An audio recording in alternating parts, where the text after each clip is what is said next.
student, good morning all of you. Today I am going to teach you Hindi class 2nd unit number 1 ऊँट चला। ऊँट चला ये poem है, उसके न्यू वर्ड्स मैंने आपको पहले लिखा दिए हैं। अब हम ये पोएम है वो मैं आपको एक्सप्लेन करूँगी।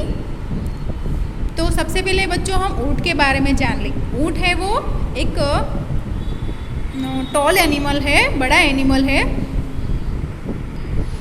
तो ये ऊँट है, कैमल है, वो हमें सबसे ज़्यादा रेगिस्तान में ही दिखाई देते हैं, क्योंकि ये रेगिस्तान का जहाज माना जाता है। क्योंकि उसकी जो पीठ होती है उसमें वो पानी है वो लंबे समय तक संग्रहित कर सकता है और वो पानी के बिना लंबे समय तक रह सकता है, इसीलिए उसको रेगिस्तान का जहाज कहते हैं। तो हम ये पोइम है वो मैं आपको पहले रिसाइट कर लेती हूँ, बाद में आपको भी ऐसे उसको गाना है। ऊँट चला भाई ऊँट चला, हिलता डुलता ऊँट चला। क्या कह रहे हैं कि ऊँट है वो चला जा रहा है, चला ही जा रहा है। कैसे? वो कैसे चलता है? जैसे ऐसे हिलता डुलता है, पूरा शरीर उसका ऐसे चलता है। इतना ऊंचा ऊँट चला भाई ऊँट चला। इतना ऊंचा कैमल ऊँट है वो बहुत ही ऊंचा होता है, टॉल होता है। तो ऊँट है वो चला जा रहा है। ऊंची गर्दन ऊंची पीठ, पीठ उठाए ऊँट चला। ये जो ऊँट है उसकी गर्दन कितनी बहुत ही ऊंची होती है, उसकी पीठ भी ऊंची होती है। पीठ उठाए ऊँट चला, अपनी पीठ उठा के साथ वो चल रहा है। देखो यहाँ पे कैमल का पिक्चर दिया है, बहुत बड़ा कैमल है। आपने भी बच्चों कैमल की ऊँट की सवारी की होगी, बहुत मज़ा आता है ऊँट की सवारी करने में। ऐसे हम भी जैसे ऊँट हिलता डुलता है वैसे हमें भी ऐसा लगता है, महसूस होता है कि हम भी ऐसे हिल डुल रहे हैं। बालू है तो होने दो, बोझ ऊँट को ढोने दो। बालू मतलब रेती, जो रेगिस्तान के अंदर रेती होती है वो हो तो होने दो, क्योंकि ऊँट है उसके पैर के नीचे ऐसी गद्दी होती है, तो वो बालू के अंदर भी, रेती के अंदर भी चल सकता है, वो अंदर घुसता नहीं जाता है। बोझ ऊँट को ढोने दो, कि उसके ऊपर जो बोझ डाला है वो भी उसको उसके ऊपर लगे रहने दो। नहीं फंसेगा बालू में भी ऊँट चला, क्योंकि वो नहीं फंसेगा बालू में। कितना भी उसके ऊपर बोझ डाल दिया जाए, सारा वजन है उसके ऊपर डाल दिया जाए, फिर भी वो बालू रेत में ऊँट नहीं फंसेगा।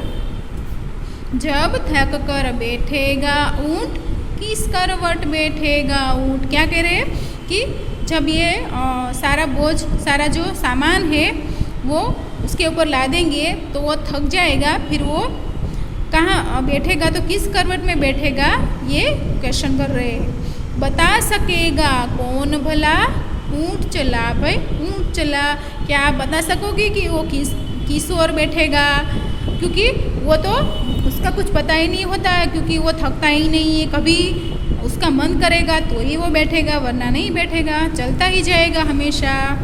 तो ये हमारी पोएम है, वो मैंने आपको गाना गा के भी एक्सप्लेन की, आपको भी गाना गाना है।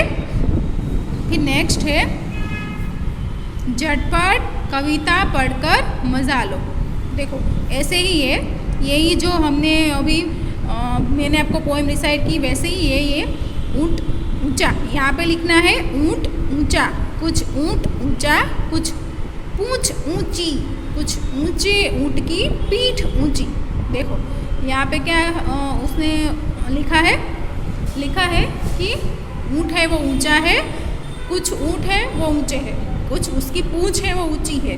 देखो यहाँ पे ऊँट का पिक्चर भी दिया है, जैसा पिक्चर है वैसा ही यहाँ पे लिखा है। कुछ ऊंचे ऊँट की पीठ ऊंची, कुछ जो ऊँट है उसके ऊंचे ऊँट की पीठ ऊंची, उसकी पीठ भी उतनी ही ऊंची है। अब जल्दी जल्दी बोलकर देखो, जीभ लड़खड़ा गई ना। ये जो सारी पंक्तियाँ है वो आपको जल्दी जल्दी में बोलनी है। कैसे? तो ऊँट ऊंचा, कुछ ऊँट ऊंचा, कुछ पूँछ ऊंची, कुछ ऊंचे ऊँट की पीठ ऊंची, ऐसे जल्दी जल्दी में बोलना है। तो क्या आपसे मिस्टेक होती है? ऐसा एक गेम जैसा है। कैसी लगी कविता? अब इस कविता को अपने मन से नाम दो, ऊपर दी गई जगह में लिख भी दो। देखो यहाँ पे लिखा भी है, ऊँट ऊँचा है, छोटी सी कविता है, उसका नेम दिया है यहाँ पर मैंने। तो आपको ये घर पर ऐसे जल्दी जल्दी में बोलना है, फिर देखना है कि आपसे कितनी मिस्टेक होती है अंदर। नेक्स्ट है रेगिस्तान, रण प्रदेश।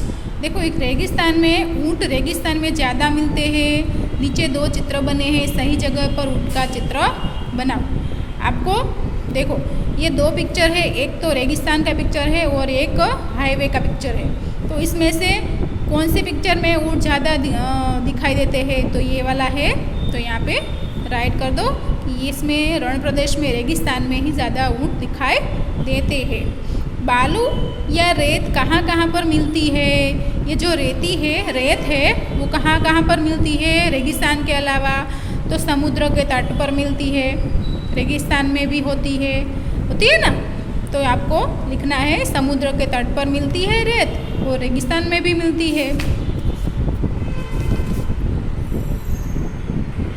तो होमवर्क में बच्चों आपको ये पोयम है उसको राइट भी करना है और लर्न भी करना है। अपनी नोटबुक में सिंगल लाइन नोटबुक में लिखनी है 1 टाइम।